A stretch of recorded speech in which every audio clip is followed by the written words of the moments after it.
It is the end of the month, and this is In Crowd. We're wrapping it up.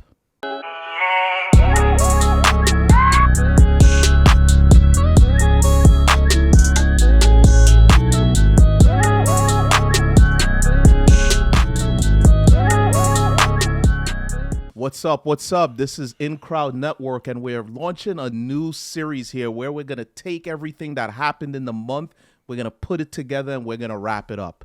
So I'm Aaron. I'm from In Crowd as well as Pour Over Finance. I got my boy Styles right here. What's up? And we're gonna unpack this because February's been an interesting month, and we got to talk about it.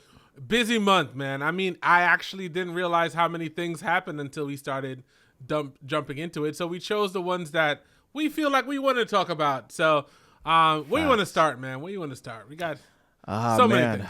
I don't know. You got the red lights going. We got red boots on deck. So let's start with the red boots.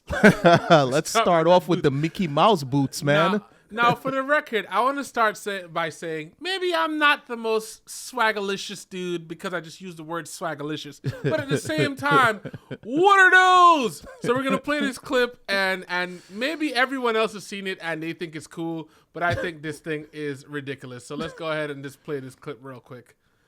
Yes, sir. This is a clip of a guy walking in with these big red boots. You can't really see it like that, but like... No, surreal. Like, what are those? Like, literally, I don't understand, but what are your takes? There's a few different things I got a question about that clip in general. Why is my man wearing the 1992 baggy jeans with the belt buckle and the... Listen, there's a lot of offensive things taking place here in this conversation. But first, my first question is, where did these goddamn boots come from? Do you happen to know where these boots came from? Dang it. I looked it up and I forgot. But it honestly, when I first saw it, I thought it was a joke. I thought it was a joke too. I did not think that this was actually serious. So we have a designer that actually decided, you know what? I'm going to hit the streets with something new, something refreshing, something hot. I'm going to come out with these big red rubber Mickey Mouse shoes. And people are gonna rock this. And this is my other question here. Other than the black community, who's rocking these? I mean, you don't know. I mean, I saw a thing on StockX, and they had them for $1,500. What? So $1,500. And what's the original price of those things? Well, the one I'm seeing multiple prices. I see one for like $350. And it's MSCHF. And honestly, I don't know the brand. I think I've seen it before. I'm not going to jump out there and say I'm well versed in what this brand is and why this brand decided to do these boots.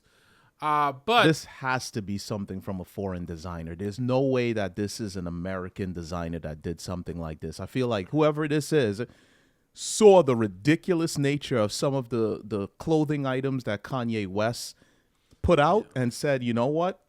I got you. Hold my boots. And this is what he came through with. Yeah, I like it's literally called, and it's make it worse, it's called Big Red Boot. Like that's the name.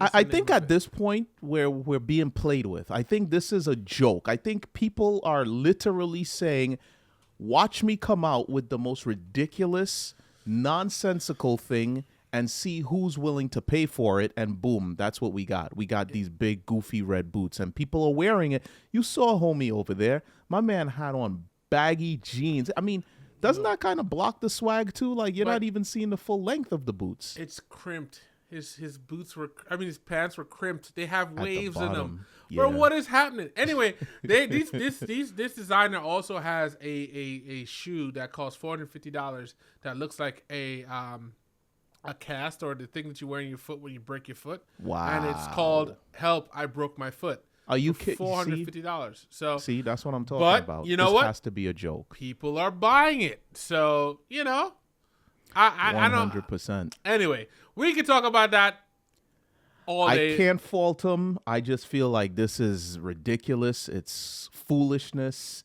I mean, hey, it's selling. It's buzzworthy. So, I mean, who's the real fool here? Maybe I need to come out with something big and ugly and just put a big price on it and get it out there. I might be having a different conversation in a year from now. They're sold out, bro.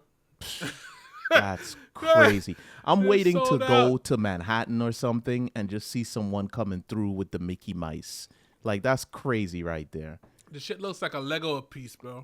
It looks like the piece of Lego you put on a Lego, bro. It's just crazy. But Anyway, that was one of the biggest pieces of, I guess, news that happened this month. Is just that these boots dropped. People were rocking them. I actually saw Coi Leray dancing in a pair of them, but they were black. It looked uber ridiculous with her dancing in those big goofy boots, but hers were black. So I don't know if she like got some special editions or something. Maybe she got the Black History Months, since they were black. I don't know. Hey, Maybe anyway. those are the Valentine days, the Oh. red ones. well, I can't call it. I know it's very interesting, but I'm gonna move on because so many things to talk about. So another thing, since we're on fashion, we could talk quickly about Louis V replacing Virgil, which Yes. sadly passed away. Rest in peace. With Pharrell, and I think this is a great thing. I don't know who could have come after, Virgil.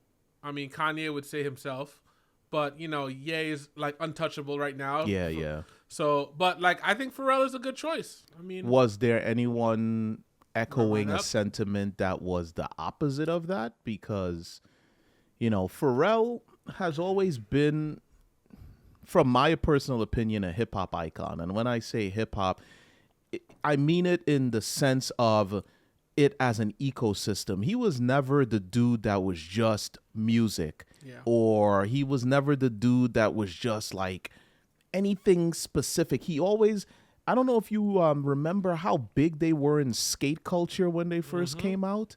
So he was always like, even his sound, the music that he produced wasn't like fully hip hop. There was a lot of electronic sounds in there. He was grabbing sounds from a lot of different genres and kind of mixing it in with his own style of production. So for someone that's that artistic and that steps out of the box that much to be one of the heads of a big fashion house like that, it just makes sense. And then when you look at his personal fashion, the way that he dresses and things like that, he's definitely not the norm. And I think when you're dealing with those types of fashion houses, they always seem to be a little bit more edgy when it comes to what they're willing to, I guess, play with in terms of design and style. So I don't know, like you said, I think it's a perfect decision. And I look forward to seeing what he's going to do with the brand. And furthermore, I'm really almost now this is a little bit of a weird one to say, but do you think that these fashion houses are giving us an opportunity that is amazing, or do you think that they are kind of using the culture as a stepping stone for their business and their brands and their growth and things like that? I think it's a little bit of both. I don't think you can get one without the other. Symbiotic, yeah. Yeah, the truth of the matter is they're not going to come out and just automatically be like, oh, come on, everybody come in, unless there's some kind of money to be made. Like, we live in a capitalistic system and people want to make money. And there's one thing that, is super tied to hip hop is there's a huge consumeristic aspects of it. So you get somebody to talk about your song, your item in a song, wear it in a video that, people are going to buy. It's so catchy that it's going to, create money for you. So Mutually beneficial. I think it is to a certain extent. Yeah. I do think there is sometimes it seems a little parasitical. Like, sometimes That's they're what like, I'm saying. it comes off like, word, was this a good fit, or were you just trying to get somebody with the next hit? That's the question. That's true, but you know what? The marriage between hip hop and style has always been there. Like, street fashion was always a part of hip hop, just like dancing, just like graffiti. All of that was always hip hop. So it makes sense that we're taking only one facet of hip hop and meshing it with big style houses. I think it's a good thing. When it's all said and done, it's good to see someone. I hate to use that term, but I think it's very fitting. It's nice to see a person of color being so influential in fashion that's going to affect the entire globe. So big props to him coming literally from nothing. Like, that's a true rags to riches story right there. And I don't think they could have made a better choice in terms of a new fashion head, unless it was going to be Yeezy. But, nobody's messing with 10 him. foot pole, 10 foot pole, actually maybe a 20 foot pole. No one. It's funny though because I keep seeing like rumblings that like Adidas might take him back. I heard. I'm like, that'll be hilarious because that would be. You guys. I mean, in all fairness, it's not uncommon as we talk about like brands and issues with hip hop artists. Because I remember when they dropped Rick Ross from Reebok, I think it was. Oh, they dropped him? I didn't even know that. Exactly. There was a big thing where they made a big deal about, like, he had said some record in Rocco, and he said the Molly all in the drink thing. And I remember that.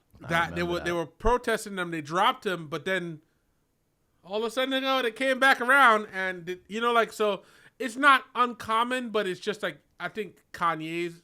I gotta call him Ye because put some respect on his new name. Ye. I think his thing was so egregious, and the timing right now we're so sensitive as a culture. So like, I think that it was gonna be. I would be very surprised if they actually do it above tape, like where everybody knows. But it's interesting because they're apparently not doing so well on sales after they got rid of them. I heard Beyonce came out with a line called Blue Ivy. I guess she named it after her daughter, and it completely flopped, so they lost a lot of money there. There's a few other heads that didn't work out as well, from my understanding as well, like other people that they tried to do brand deals with, it didn't work out.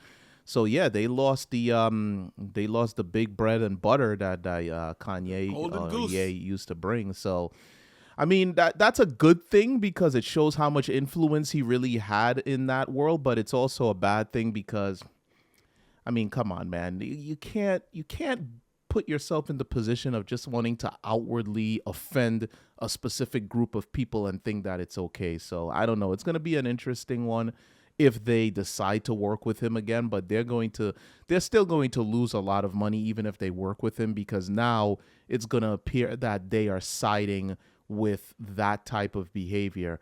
And, I don't necessarily know if they want to do that, because my understanding is Adidas and Puma, they were once one brand, but they were feuding brothers. So they kind of broke off, created their own brands. And I don't know, there was always this little bit of history where they were considered to be like Nazis. Yep. So to now put yourself in the position of siding with someone who's saying anti-Semitic, who's spewing anti-Semitic rhetoric in the media, and then because the money ain't right, you're going back to work with them. It's bad. I don't know what it's going to turn out to be, but we'll have to wait and see. Yeah, especially with the Nazi history. I know there was something there that they were. Yeah, there was. I don't know if they had made I don't know. Let me not say anything incorrect. I don't know much about it either. I know that it was something that's questionable in the past. So I was surprised when Ye had said it in the first place, because I'm like, you're really tempting it right now. But either way, Ye actually has been quiet this month, so we're not going to talk about him outside of this. He's a married man now. I'm sure. What? He's married again? You didn't know? I did not know. Oh, shoot. Yeah. He's gotten married again. And it's another Kim Kardashian archetype-like woman. Apparently, it happened in a very secret ceremony. My understanding is that it's also not like a legal marriage. Like the paperwork wasn't done. It's one of those where it was like we're bonded together through religion, but not through the state. So I don't know, take that for what you will, but yeah, supposedly he is a married man once again. He's, see, this is what happens when we didn't wrap January. See, if we had wrapped January, I would know this, because I had no clue. No clue. Wow, that's wild. But going forward, we're going to keep the streets informed, because we're going to be wrapping every month from now on. Every month. Anyway, so moving along, where do we want to go next? I think we can talk about the Super Bowl halftime show with Rihanna. Yes. And the response that people had. And I guess before we get to anybody else's opinions, what was your thought on the halftime show? Visually, very appealing. It was eye candy, to say the least. But beyond the actual visuals of it, it was very much underwhelming. And I know a lot of folks will say that, hey, she's pregnant and she hasn't performed in all of these years, and her main focus is on her Fenty line, and she's a mom, and she's got all these different things going on, so this isn't really her main focus.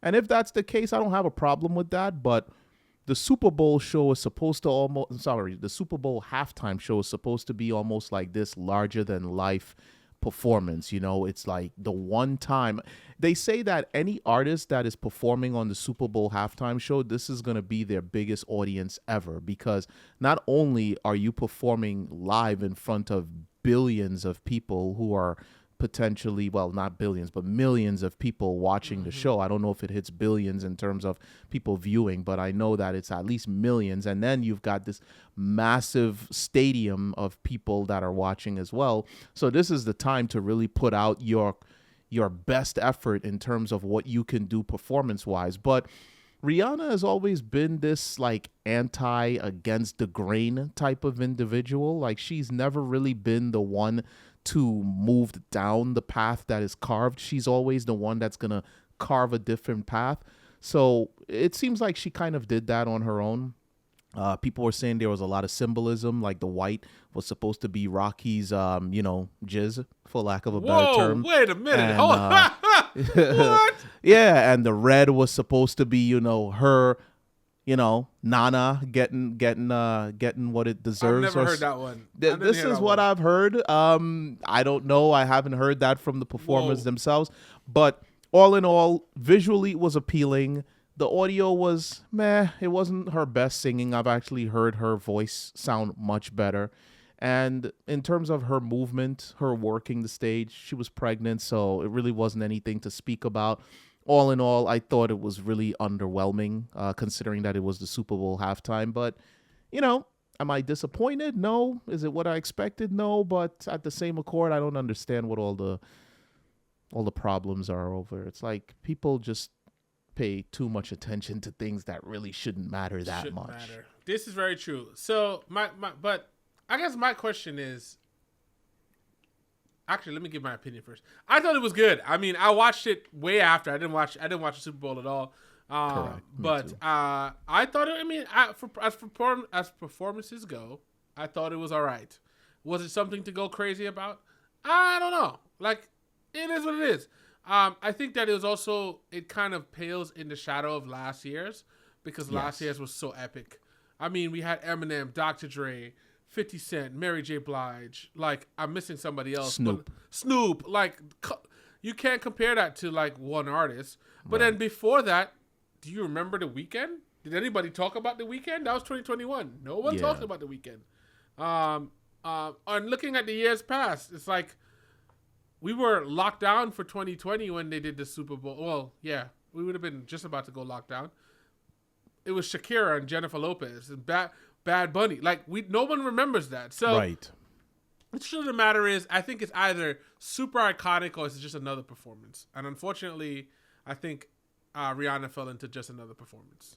So. I'll tell you this much, though. Even though people may not appreciate the performance, it's going to be spoken about for many years to come. It's not going to be swept under the rug. So whether it created all of that buzz because of how great it was or how bad it was, the fact is it created a bunch of buzz. And at the end of the day, I think the Super Bowl and whatever their sponsorships may be, they accomplished their task, because I don't think I've ever heard this much conversation other than maybe last year's performance. I don't think I've heard personally this much conversation as someone who does not watch the Super Bowl at all. I don't think I've ever heard this much conversation after the Super Bowl about the halftime show. Yeah, 100%. So she accomplished their task. They accomplished their task. I'm pretty sure they made a lot of money. I heard her line went up crazy after that in terms of sales. I could imagine. So, seems like the people involved aren't disappointed at all. It's just all the other people on social media talking. The people that aren't making any money. 100%. And the funny thing is, I'm looking at like a ranked list by NBC Sports, and they put Prince and Michael Jackson 1 and 2, I heard Beyonce at 3, Dr. Dre and Snoop at 4, and Rihanna at 5 of all times, over Janet Jackson's titty. Like, I'm sorry, that is a big deal. Like, that's still being spoken about, and I'm sorry. Me being able to see her nipply buds happen, nah, man. That's probably number one in my book. No. That's because in 2004 you were probably, the crazed wild. No, not teen. You would have been a little older than that. But yeah. I mean, shout out to Justin Timberlake, man. Nah, he was crucified. The funny thing is his list, his one, because he was on there in I think in 2013 again, 2018. Mm-hmm. He's nowhere near in the list. You don't even have his performance on the list, but. Still big shout out for the big reveal, man. Yeah, man. Always got to have the big reveal. The big reveal, man. Like, come on, man. Big that man up, man. Okay. If this was the black draft, we would draft him in. Well, he did a solid to the community. Okay, I don't know if everybody will agree with that. There were people up in arms about that flash. Oh man. So all right, so we're gonna go to something slightly, I guess, a little bit more serious. And, these wonderful surveillance balloons that are flying around and what it can mean. So what are your thoughts on that, that happening? And do you think that's like something to be conscious or concerned about? It's definitely cause for concern because, and you know what? I've been hearing that this is not the first time we've encountered like flying objects, but I don't know if this is the first time that it was 100% identified as being like Chinese. And I think it's cause for concern because with the fact that we had, it wasn't China, it was China and Taiwan, I believe, where they were like testing all these different missiles over Taiwanese water and things like that. I just believe that we here in the United States are in real time watching ourselves create one of our potentially biggest enemies, and we're funding it. And it almost appears as if we are afraid of what the backlash could be. And it's a very odd situation to me. I mean, applause for shooting down these balloons because I don't know if they were supposedly weather or they were truly doing surveillance of the land. But we can't put ourselves in a weakened state. There's already a lot of turmoil going on. The last thing we need is to reveal our hand. And yeah, I mean, I'm a little concerned about it. I'm concerned about a lot of different things going on with the amount of turmoil that we're viewing in the Western world, so to speak. But all in all, get them out of here. We got to send a warning shot, not literally warning shot, but we have to let China know that we're not to be messed with. Yeah, I mean, it is very interesting to me because I think that with everything's going on, I feel like there's definitely like a testing of like, oh, let's see how much they're gonna do. Like, are they gonna do anything? And even the Chinese response to that was like, oh, they're gonna take it as a threat, and they overreacted. And it's like, let me go ahead and just put a camera over your bathroom and see how you feel. Like, exactly. It's a little bit much. But on a lighter note, do you think they were trying to test a new shipping route for all the goods that we buy from them? Trying to find the most effective way to get that import-export business continuously flowing. Maybe a new path to getting Apple products and Amazon goods across seas. I mean, who knows? I highly doubt that's what's going on. But who knows? I mean, that one-day shipping, we need that. So, listen, all I'm saying is we're trying to figure out how to get our products faster. And they're like, we'll find a new route. Sell a balloon or two. Yeah, exactly. It's just insane to me how much American businesses outsource to China, only for us to now be in such. It's odd. It's almost like I am just feeding my enemy, and rather than them looking to keep that relationship intact, they're testing it because they know that we're in a weakened state, or at least we appear to be. I don't know that we are. Yeah. Why do you think we're in a weekend? What's your opinion on why we think we're in a weekend state? Well, there's a lot of reasons why I feel that way. First of all, I don't know if you've ever paid attention to the U.S. military ad campaigns that are out there. Oh my goodness. After this, you should take some time to see what we're putting out there in terms of our military. The way I always view a military is supposed to be, this is your front line. These are your baddest, most aggressive mother effers that are ready to do what needs to be done in order to protect our country. And our military videos are more along the lines of like literally petting cats and dogs. It's not what's happening there, but there's one where it shows a girl with two moms who decided that she wanted to be the best that she could be, so she went to the military. There's another one that was you've got to see it. It's all animated, and it just looks like we're running a Saturday morning cartoon show over here in terms of our military.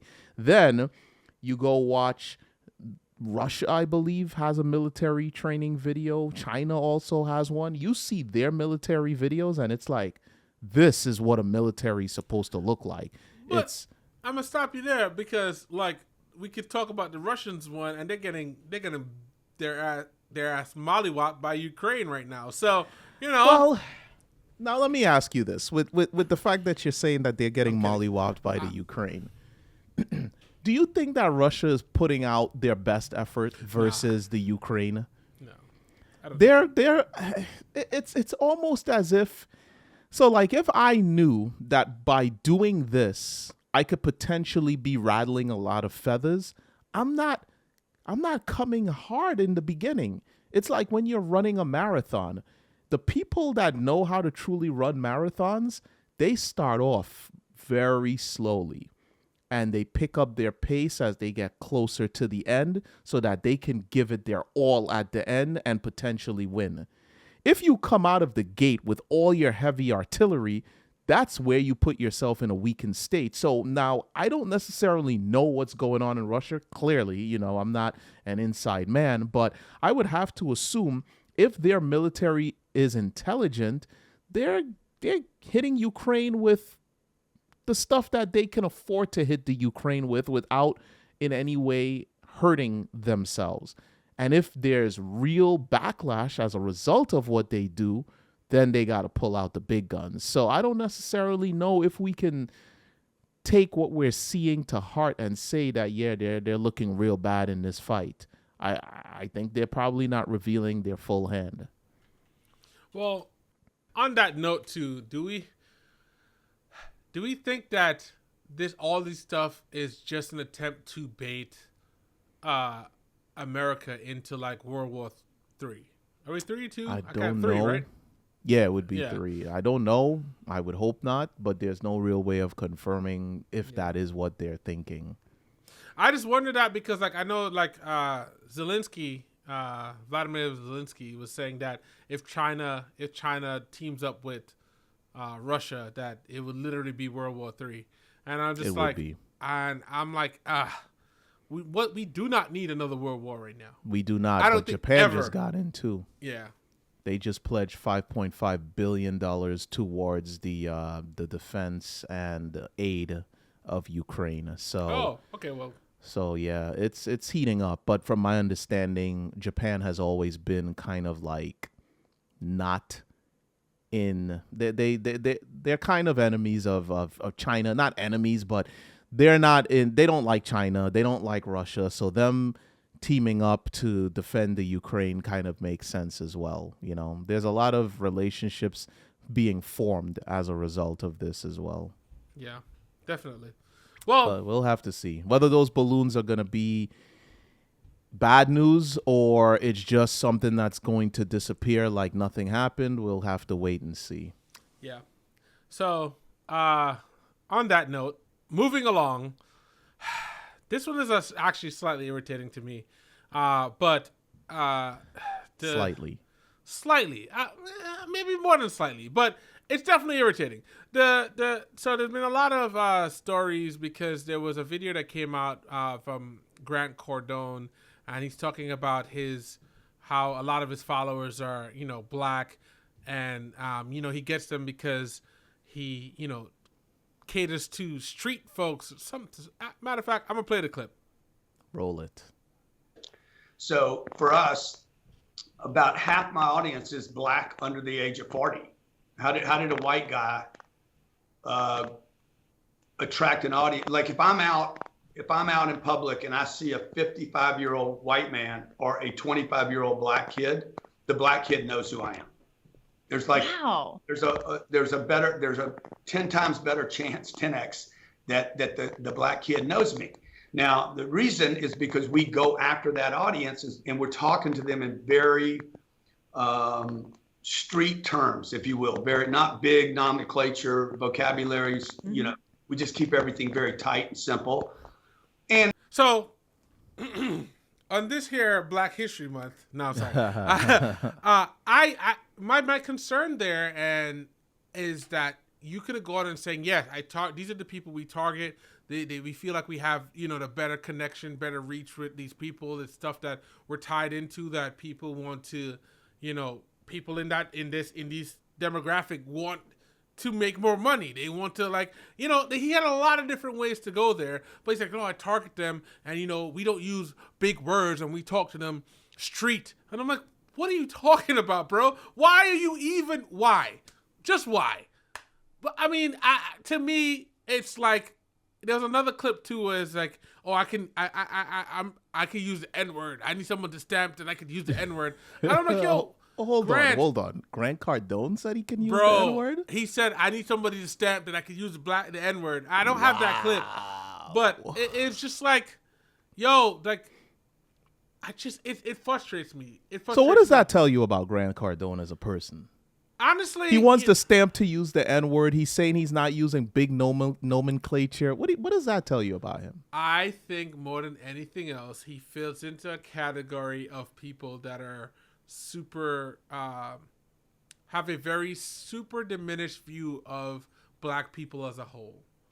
Now, granted, this is not an uncommon thing. We've seen more about, especially, in the rise of the Trump era, where people felt like they feel very comfortable saying stuff like this because they feel emboldened by, the fact that we had Trump out there saying whatever, that they won't end up losing 2 front teeth. But at the same time, to me, it's upsetting because I'm like, I don't think we all fit into any one category, as do no other race or group of people.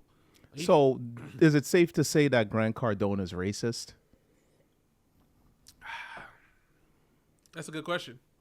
Because the traditional definition of racist is you view your race or yourself, people like you, as being superior to another group. So if you view yourself as superior, then that would mean that you might be racist. Personally, my thoughts on it is I'm not surprised. It's Grant Cardone. The things I've heard him say, none of this is off brand for him. I remember when COVID first happened, one of the first things that he was extremely proud of is the fact that they kind of had a bit of a foresight as to what was happening, and immediately they laid off like 60% of their workforce in order to protect their business. So that clearly tells me that he does not care about people. He cares about the money that he can make, and he cares about the business. There's a video clip of him online talking to a group of, because he does all these conferences. He's a bit of a scammer. He really is. He sells these $1,000 courses, bro. The kind of stuff he says is crazy. He said, if you only have $1,000 left to your name, you better be spending it on this course. Like, how do you tell someone that you're trying to teach how to make money to spend their last $1,000 on your course? That is garbage. But yeah, there's these people that are sitting at one of his shows, And he says, yeah, look at this group of people over here. They paid $12,000 a piece, and I got to look at their ugly face for the next 3 days and all of that stuff. And these people paid money to be with this man because they're thinking that he can teach them something about business and about money that they can't learn anywhere. And they paid like $12,000 a piece for the opportunity to be able to do that. So I say all of that to say that Grant Cardone is an individual that really just cares about money. He cares about the growth of his businesses. He's got this multi-billion-dollar real estate portfolio, from my understanding. That's where his concerns lie. So if he's going to attract black people and he feels like we're not mentally on the same level as people like him, yeah, he's going to say we don't use big nomenclature, we talk street to them, because that is his view of us. He does not have enough of a connection with the black community to be able to even see that, hey, we come in different shapes, different colors, we have different levels of intelligence. Not all of us live in ghettos. Not all of us talk street, so he's just very narrow-minded because his world is business, and he probably moves with billionaires and millionaires, and he's not really tapped in like that. So that point of view does not surprise me at all. It's honestly, to me, and I didn't say I was a super Grant fan, but I would guess I'm in the target demographic he was talking about. And it wasn't because his words were tight. It wasn't like he spoke to me in my language. No, he didn't drop some street lingo. No, he didn't say that's just hippity hoppy. Like, it was none of that. It was that the stuff that he's talking about. It sounded like stuff that I'm interested in. Right. Real estate, right, business. It's like, that's it. Exactly. You understand? Like, and there was never a need to connect. And I think to connect on that level, on any other level, that you have information is something I find interesting. And so I'll watch it, but I think that more than anything else too, the thing that kind of pushed me away from him, he was like super anti-vaxxer, and, like everybody has different feelings around the vaccine and, whatever. But there were a lot of people, myself included, where like you were required to do this to come back to work. So right. Like, what are you telling people exactly? And, I know people that walked away from jobs because of the whole vaccine thing. That's a whole nother conversation we don't need to get into. But it was just like, that was kind of my first thing for him. And I'm like, all right, I'm going to kind of walk back. There's a couple other guy too. I know there's other guy we used to talk about. That was a super, super, super anti-vaxxer. Really? Multi-billionaire type deal. Yeah, he has a podcast too. He works out really like a big dude. You know what I'm talking about, but Jocko? No, not Jocko. Rogan? No, not Rogan. I know Rogan. Wow, I don't know. Andrew something. Andrew. What? That's a big, and he's an anti-vaxxer and all of that stuff. No, I don't really. He's a super Trumper too. Like. Oh, okay. Alex Jones? No. Anyway. I'm mad I can't think of who he is, but it's the same thing where like his content was good, and then he just started veering off into a category where I'm just like, this is not really my cup of tea. Now you could get information from multiple different places, but I don't necessarily want to listen to something that's like demeaning or just like constantly going against something that I don't necessarily believe in. And that's why I say the Grant thing is disappointing to me, because he took what would have been just like, potentially interesting information and colored it with a race line. And I'm like, why? Yeah, no, I get you. He killed a potential customer in me. I love the self-help space, and his book, The 10X Rule, is one of the best reviewed books within that space. Right now, I think it's sitting on Audible with over 59,000 ratings, and it's like 4.5 stars. And I wanted to listen to the book. But with him saying something like that, it's like, do I really want to support someone who has this kind of mentality about people that look like me? And it's kind of like, no, because at the end of, when it's all said and done, it's like, this isn't a race thing, Either a group is interested in your material and you're going to work towards seeing if you can implant yourself a bit more in that community, or they're not. But to say, we have a big community of black people because, we don't use big nomenclature and we speak street, like that means he doesn't even know his black audience, because I'd be willing to bet anyone in the black community that is trying to I guess, tap in with the material that he puts out there is not going to be someone that's street and all of that. Because to be into what he is selling, you have to be thinking a little bit differently from the common dude that's on the street, you know, that's into nonsense. So he's living a life of privilege, man. Yeah, but my thing is, it's always disappointing when you see those things, just because you're like, you know, so much has gone forward. We've had so much progress, but then have we really? Like, have we actually really had any progress, or is it just, you know, we put a nice shiny suit on something else, and it's the same ignorance that we've had from the 50s, 60s, and beyond? So I would not call this a chink in the armor of progress, and that wasn't meant offensively. Well, when you said that, I'm just like, what? What I'm saying is that these mindsets are always going to be around, no matter where we go in terms of progress. There's always going to be people, and I guarantee you, he didn't mean that in that manner. He probably is just so disconnected from what really is happening that that's how he speaks about people like us. So I don't think it's going to be one of those things where it was purposefully like, I'm looking to really stick it to these people. I just think that he's so disconnected. He's so unaware.